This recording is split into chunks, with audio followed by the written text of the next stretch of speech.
Hey D&D fam.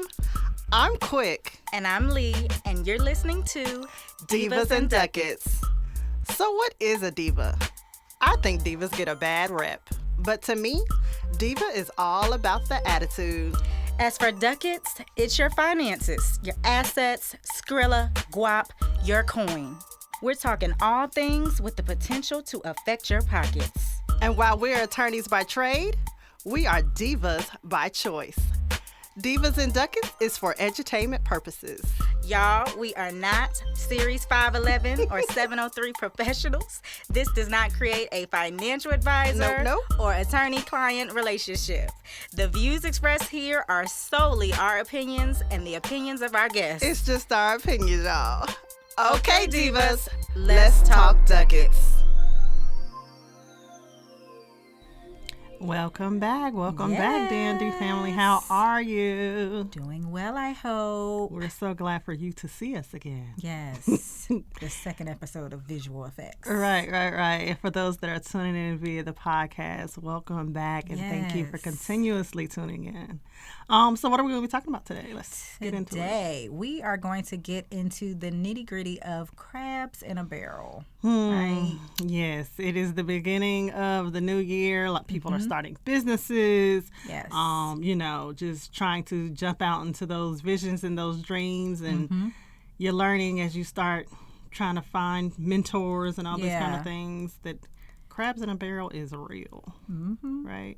Yeah. So how do you define it? Let's just get into it. So I think the term kind of comes from literally when you are crabbing or people are fishing, when you have the crabs in a barrel and they're captured. Right. When one crab starts to climb out, they're almost to freedom, the others will grab the crab and pull them back down. Right. So they don't, it's like, I can't get free, so you can't get free either. Yeah, and they say you don't even have to put the lid on, because they know they're going to keep each other basically in their place, right? So, I mean, when it transfers over to our lives and how we use that is really interesting. I think that's really powerful, the fact that they're like, you're free. You could be free. you could be climb to different levels. But we know there's going to be somebody in that barrel that's going to keep you there. So we don't even have to put a lid on you. Y'all going to do it for yourselves. That'll preach. So have you ever experienced like that crabs in a barrel effect? Yeah. So I think sometimes you don't know it until you see it. I hate to say it that way. But so Quick and I have spoken several times on the topic that, outside of Divas and Duckets, there's things that we are really passionate about and want to do.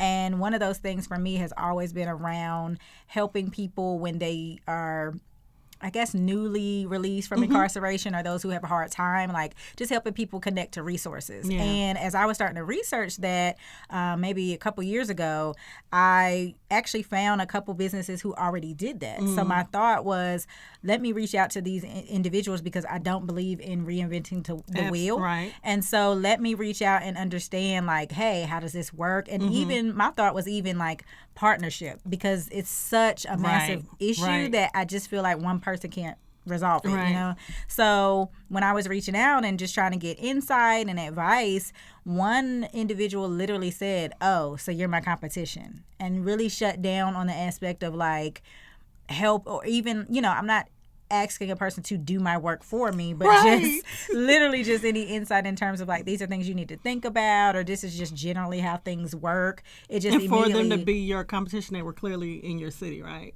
No. So they were in a city like a few hours away. So again, it wasn't like crazy. I was going to be across the street from you setting up taking shop. your clients. Right. And I guess my thought, again, maybe a little too altruistic for me, but it's like, my thought is, we're here to help people. What we're trying to do is helping a group of individuals. So it really, in my mind, I mean, of course, you have to make money, pay the bills, but in my mind, that's not the bottom line. Right. So it's just really off-putting, I guess. And then I think what you're doing, first of all, was so unique and so needed, that when you talk about the levels or numbers of people that are incarcerated and that come out and need to start in that workforce, like those numbers are so big. The fact that this person was, first of all, in a different city was ridiculous for them to say that.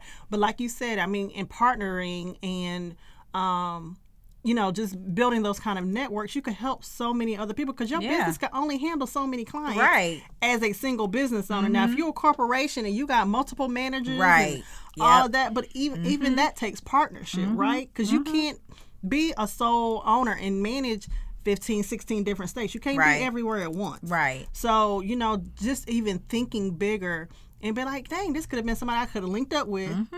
And they in Charlotte. I'm in X city. And, passing information between clients. That could have been referral services for him. That, just because you never know where a person is looking to go to move afterwards. So, it's because they could have been released here but had family in that city. And like, oh, I know exactly. So missed opportunities. Yeah. I mean, it is what it is. So. Right. So it's just, I don't know. It's I think a lot of times because, I've had people reach out to me and I haven't even got my other business completely off foot. But especially if it's a younger person, I'm like, call me. Yeah. I love to be a resource to you because, like you said, I can't reach everybody. Right. I cannot reach everybody. You might be able to reach people in a different way, but we still helping with the bottom line. And if that's truly your purpose, if your purpose is not solely to make money. Right. If your purpose is truly to help someone else, why would you not try to help the next person? Like, I just don't understand that. So, like, what do you think some of the thought process is behind, like, crabs in a barrel? So, I think some of it is when you think about even just within sharing business ideas or collaborations, and it's multi-industry, right? Right. I think there's always this scarcity mindset of there's only so many clients, there's only so much money, there's only so many resources to go around. And so I think because of that, when you enter into it, like, this is the only piece of pie that there is, and so I got to make sure I get it. That's where a lot of that kind of, I guess, thought process comes, where it's like, let me hoard the information and make sure I don't, pass on. Totally agree. And that's, they also say, like, when your hand and your fist is closed, nothing can go out, but nothing can come in as well. Right? Yeah. So, that's that whole, like you said, with that scarcity mindset, I got to keep as much as I can. But when you're flowing, things flow into you. They really do. Well, so And think about it. Like, I know, like you said, both of us have these business ventures that we haven't got off the ground as much as we would like yet, speaking into existence. But the things that, but, the steps that we have taken, like you said, like you've presented on, different financial topics and just the fruit that has come back to you, and just the, like you said, people reaching out to you from that. If you had just said, oh, I'm not going to do anything, or they better get it how they get it, those opportunities and those even feedback would not have come about. And it's interesting because even thinking about that, like, if I was like, oh, well, this wasn't done completely under my name and under my product, because all my speaking engagements have come to me from other people's businesses. So, the fact, if, even if they thought like that, like, oh, I'm not putting her on my, presentation or on my webinar because it's not my business, it's like, you just limiting yourself because you never know who it is that you need to feed, who it is that needs to hear the information. And like you said, when you, like I did it, a presentation with a health expert, that's not something I would have ever thought to do in my plans. But, those kind of combinations, even thinking about that, like opened it up to a whole audience of therapists and everything else that I would have never spoken to otherwise. Right. You said the network. And even with bringing in someone, it might be two different fields, your network and people who may know you and support you, they're also getting that reciprocal, because maybe, like you said, you were dealing with therapists. They might say, you know what, I need some couch time, and let me go ahead and hit so and so up. So again, it's a lot of times can be reciprocal, just because you may or may not even know the same people. And so how do you, I don't know, it gets kind of get into, like, because the bottom line is trying to, like, get into mentorships and trying to get into partnerships. And I think when you hit, because it can be very discouraging when you hit that conversation. That could have been, oh, you're my competition. It could have truly shut you down. But, like, how did you combat that? Like, what did you do? For me, I took it as honestly, like, one no isn't a final no. And it just wasn't my door to go through. So I think what I continued to do was really when you talk about things, and I'm going to get this quote wrong, but I know, like, I read in The Alchemist, I read this book a long time ago, but it basically said, whatever your desires, your heart's greatest desires, when you kind of put that out there, the universe conspires to make it happen. Essentially, I'm paraphrasing. So when you kind of talk to your friends, or you talk to loved ones or people about the things that you're interested in, even those things, it's almost like things start to conspire to kind of set you on your path. And so for me, some mentorship just came through a friend of mine who knew I was interested in it, and he was like, hey, I know a person who has government contracts. It's not in the same industry, but she, a similar pathway of like, this is how you set things up. And I spoke to her, and it was like, she acted like I was a second daughter, and was just, just giving feedback, just like throwing it out there, because again, it doesn't hurt her or take away from her to help someone else. In fact, it might help her, you know? So for me, I just kind of, in that moment, it was off-putting, but I just had to remember that, his no isn't a final no. Right. And that's kind of how I went with it and kept researching and doing my part. And I mean, and then it's not to discount the scarcity mindset, because a lot of that is real numbers, especially when you get into the corporate world, right? Because when you talk about climbing the corporate ladder, at the top, in the C-suite, it's only about 3-5% of people that look like us. Yes. So, yes, those doors are more narrow. It does bottleneck. Right. It for certain bottlenecks when you're climbing that way. But, I mean, honestly, you don't want to get all the way to the top, to the C-suite, and be by yourself. There's that. Right. So when you're climbing those ladders, you don't want to be closing doors on other people, because you never know who you need to reach back to and talk to, who's going to need to support you in fundraisers or whatever, as you're climbing that corporate ladder. So, yeah, it is going to be, it is a reality that when you're in corporate America specifically, but even in other industries, depending on where you're trying to go, the higher you try to climb, it is going to be harder. But I don't think that gives you a reason to try to, do the whole crabs in a barrel thing. Yeah, and I think it's important to kind of distinguish that, right? Because I don't think crabs in a barrel is the same thing as, comparison trap, right? So crabs in a barrel, to be very specific, is the aspect, there's an intentionality there. There's a bit of a, I hate to use a legal term, but there's a bit of malice there in terms of your actions. Malice aforethought. Okay. So crabs in a barrel, it's I see someone doing their thing, and I'm either doing either condescending statements or even manipulating, making little moves that are manipulative to keep that person from succeeding. And it's kind of like that, if I can't have it, neither can you. So let me make sure you don't get too high up on the rungs and leave me back. Whereas comparison trap, I think a lot of us fall into that just because we're in a social media age. It's seeing, someone doing their thing or whatever and feeling less than and kind of looking like being down on yourself or kind of woe is me just on a moment that you saw, be it on TV or social media or what have you. So I think sometimes they could be seen interchangeably or used interchangeably, but I don't, in my opinion, they're not really the so same. Like you said, comparison trap is more or less hurting yourself, and crabs in a barrel is trying to hurt someone else.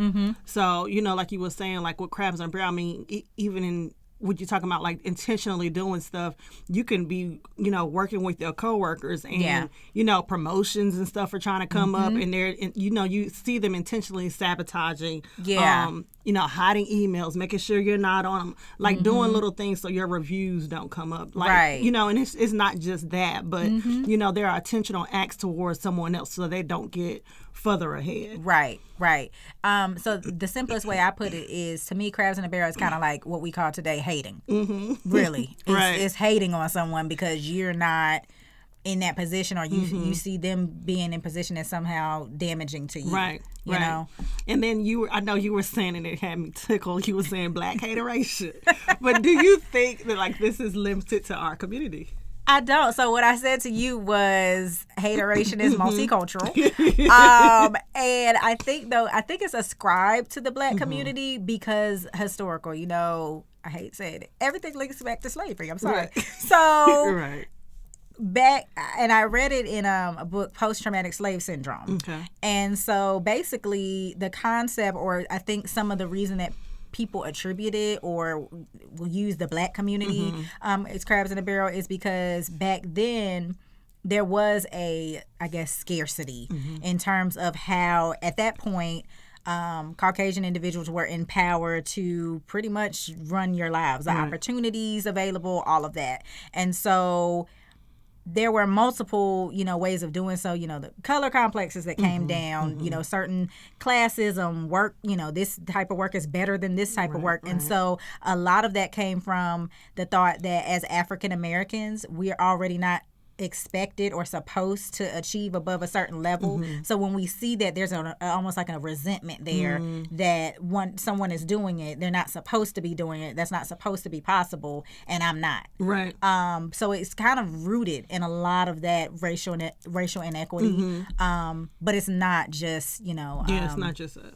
It's not just us doing that. I mean, honestly, it's a lot of competitive industries, if you think about it that way. So I remember even in law school, people would do, this is a prime example. In law school, people would hide certain books. If you had like a writing assignment coming up and you had the same writing assignment, so generally you need the same statute book or whatever. I would hear stories of people ripping out pages, hiding the books, because it's like, I don't want you to be even in a position where you could do better than me. Or I would see, and people study differently, don't get me wrong, but I remember like people wouldn't want to study with certain people or anything that could give you an advantage or a perceived advantage in terms of test taking. Please don't try for law review, law journal. It's a whole nother thing. So yeah, another industry that's very popular with crabs in a barrel is the pageant industry. Like you hear about them cutting bathing suits and dresses and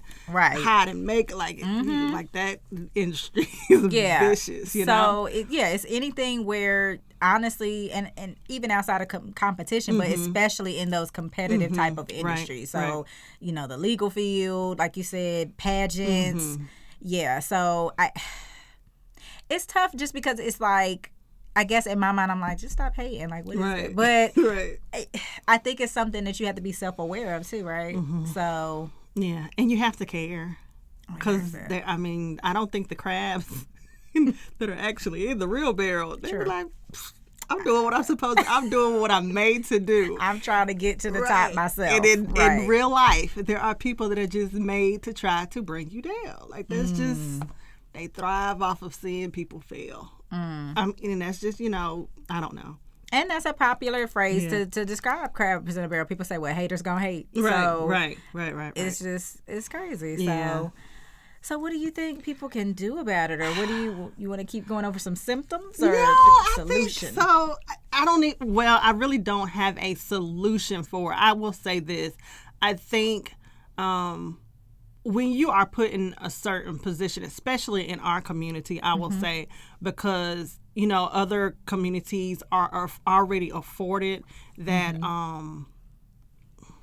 that village, per se. A village that we had was broken and we're trying to reconnect it. But a lot of other communities already have that village. They already have those great grandfathers, and that's trickled down where we're trying to build that. So I will say that once you have gotten to a certain position, once you are afforded certain opportunities, I truly believe that those opportunities are there because you worked hard, but they're there for you to serve others. Yeah. Right? So if opportunities come to you and you could help someone in a certain way, then why would you not?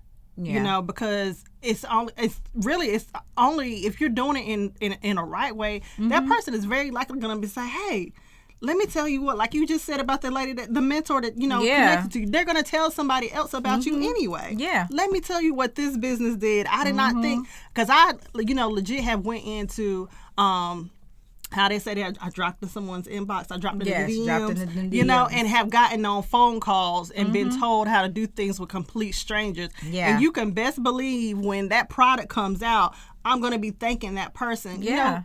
Complete strangers. And that's sometimes how it is, people that you never know versus those that are closer to you. But I would just, like I said, I would just say that when you're afforded certain opportunities, you're put in certain positions in life, the best thing you can do is to serve others with those skills. And, and it will naturally, usually, bring you more money. Yeah. You know, your skills, your abilities, your talents will make room for you. Yeah. That's biblical, you know? Yeah. I someone actually sent me a meme the other day that said that in terms of like, you just self-doubt or, you know, especially if you're being hard on yourself, beginning of the year, being hard on yourself about last year or whatever. Right. And it said, God will make room for your gifts. He will always make room for you to move in your gifts. And I think a lot of times when we don't necessarily get that position we wanted, or we don't get that, whether it's a title or things happening on our accord or in our timing, we get down on ourselves. But what is for you in terms of your gifts, in terms of that purpose and moving in that, there's always going to be room for that. And I think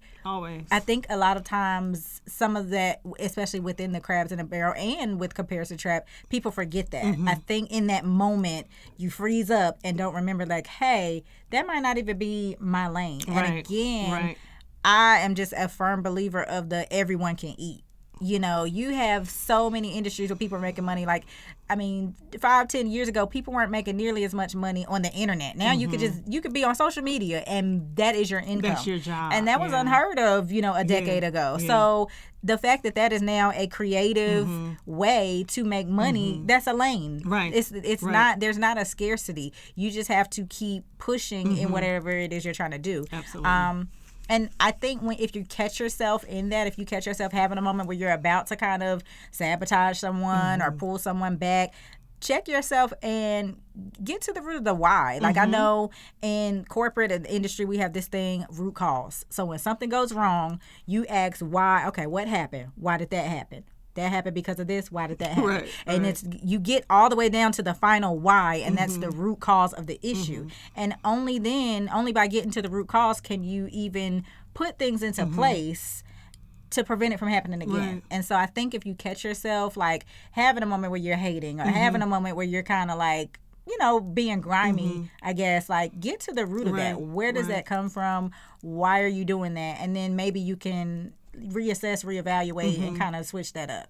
And I think that that takes growth. It does. For you, it takes acknowledgement. And it takes some self mirroring. Like, dang, because people can really truly be in denial about the way that they harm others, whether it be, you know, because he might have just been saying that and truly felt, oh, she's my competition. We off the phone. I don't have the competition anymore. Like he truly could have felt that. You know what I'm saying? But he didn't dig into the like. Why do you feel that you shouldn't have that you shouldn't have competition? But also, where's that inadequacy? Because that's a feeling of inadequacy. Even if that is a competition or that is someone else in the same industry, why do you now feel that you can't have the same success? With that extra entity, right? For sure. And I think it's kind of one of those things where it just made me like when you said that about being in the entity, it made me think about when people say like I don't want somebody that somebody else ain't gonna look at. You know, like it's okay. I don't necessarily want to be in an industry where I'm the only. Yeah. One is a lonely number. It is. You know? So if I'm the only person that's in the industry, now I want to be able to do it in a unique way. Yes. For sure. Yes. But if I'm the only person in the industry and I'm the only like who do I go to help grow? How do clients first of all learn that I'm doing this service and research anything if I'm the only one that's doing it? You know? Now I can make it better. I could do it in such a unique way that you want to only come to me. Right. But I don't necessarily want to be the only person doing something in an industry. Right. Who can I run to? And I think you have a point. It's like you don't want to be the best by default, or you don't want to be someone's, this is my only option. And I think it keeps you, like you said, it keeps you sharp. Yeah. So if there are other ways or other businesses that do what you do, that's another thing to remember if you find yourself being crabby, being a crabby patty. I like it. Find yourself being crabby. Nobody can do it like you. Right. There's something unique. And again, that's something to sit with yourself with, to think about what is it that makes me unique? not only as a person, but even as a business entity, as how I would want to do things, what sets you apart. Right. Because once you know that, I think you'll be comfortable enough within yourself to not be so crabby. Yeah, and that is so true. Well, don't be crabby, y'all. Don't be a crabby daddy. So do we have a diva letter? We do. So if you have questions, comments, or concerns that you would like to be possibly read on an episode, you can email us at divaadvice@gmail.com. That is DIVAADVICE@gmail.com. Diva advice. Let's And hear it. today's letter goes, Dear Divas, my friend and I are interested in going into business together. She has a real estate license and I have a background in construction. We are interested in buying and fixing up / selling homes. The issue is she and I are very different in our styles when it comes to personality and even business ideas. My question is, how do you navigate being friends and doing business? What advice do you have for doing business with friends and family? Love, Anonymous. So I would definitely have to say anonymous. It depends on where those differences lie, right? So if it's a style thing, because when you initially said it, I was thinking, okay, you want to flip homes or get into real estate, and it's a styling issue once the home is already there, and you're talking about decorating and the setup for selling the home. Yeah. We can get past that. We can bring somebody in, a third party, But if you're talking about investing and you trying to flip 30,000, 60,000 homes, she's trying to do up $300,000, $400,000 homes. It's gonna be a lot of tension there. True. Like that's a whole different ball game of the kind of money and stuff you want to spend in. So I would definitely say focus on where those differences are, and if there isn't a happy medium, then you may not want to start a partnership with that, because in partnership, whether it's in personal relationship or in a business partnership, you have to have more commonalities than you have differences, right? Yeah. And those commonalities have to be some of the more major things. The communication. Is your communication style completely different? Are you a person that likes to respond right away to clients, and she could care less about responding to them for 3 or 4 weeks? Yeah. So if that's the case, what happens if you ever need to go on vacation or you ever need to get sick? Do you lose clients because she won't respond to them? Yeah. That's frustrating. And eventually, again, a lot of the differences that you think about, you have to see, are you willing to spend money to hire a third party that can do those things? But of course, you can have a secretary. Of course, you can get a property manager in there. But do y'all have the funds as you're starting a business to be able to invest in those kind of things? I think for me and you, it was a very easy partnership because we just had so many. First, the kind of conversations that we were having them anyway, right? So this wasn't a forced thing of like, we can think about topics every single day of the week, all the time. That just is what it is. Yeah. And even when we have differences, which makes our conversations even more interesting, it's never a fight situation. It's just like really quick, and I'll be like, girl, let's write it down. This is gonna make for a good podcast. You know what I'm saying? But it's never a situation of, I can't talk to her because she don't agree with me and she doesn't think like me. And then when it came to the financial aspect of it, we made sure that we both came into it financially healthy on both our own individual ends, so that when we came into having to put in LLCs, doing all the business part of it, anything that came with financial, like it wasn't one of us footing the bill over the other person, so starting with resentment there. Right. So I would just have to say that you have to make sure that your commonalities of being able to start that business are stronger than whatever differences that you have. True. I definitely agree there. I think that it really depends, like you said, on if the differences are stylistic or if they're things that at their core, like, okay, we don't even have the same business concept. Right. So if they're assuming, because again, if they're stylistic, then I feel like we could actually go further in it. If they're the basic business concept, we can stop there. You all should just be friends and not business partners. But in terms of stylistic, I would also add to that, really see where you and her strengths are. Because I think one thing that I will, tell anyone about, Quick and myself is our strengths are different. So it just worked out that way. When we were, looking into even researching how to do a podcast, a lot of the things that Quick just naturally does, I was like, oh, that's you. Because I don't feel like being on the phone talking about representative because I'm not going to try to figure them out. Whereas Quick is going to keep playing with it and plugging with it. Like that is her thing. She likes doing that. So it worked out that our strengths were different and I could go over in the space that I felt like, okay, A plus B is C and everything's added up and I feel good. So that is first and foremost. Really leverage your strengths, especially if they're different, because again, if it's a stylistic thing and it's something that, you have a construction background, she don't have to worry about surveys and all that kind of stuff because that's your thing. Whereas you don't have to worry about, is it on the MLIS or MILS site?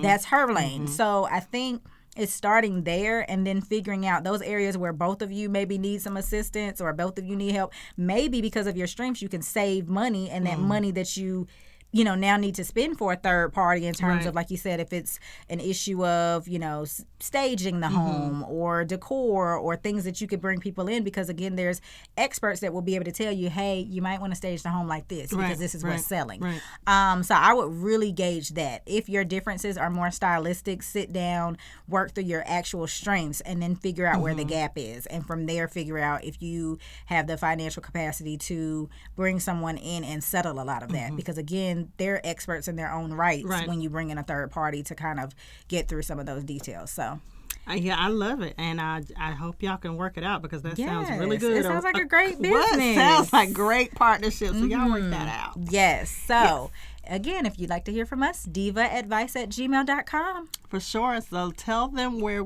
they can find us and see us. So outside of YouTube, you can follow us on Facebook and Instagram. We are Divas and Duckets. And our email, again, is divaadvice@gmail.com. Our website is www.divasandduckets.com. All right. And if you're watching us, you already know where to find us, but we are also on YouTube under the same name, Divas and Duckets. So until next time, in the between time, you guys have a great attitude. All right. Bye. Bye.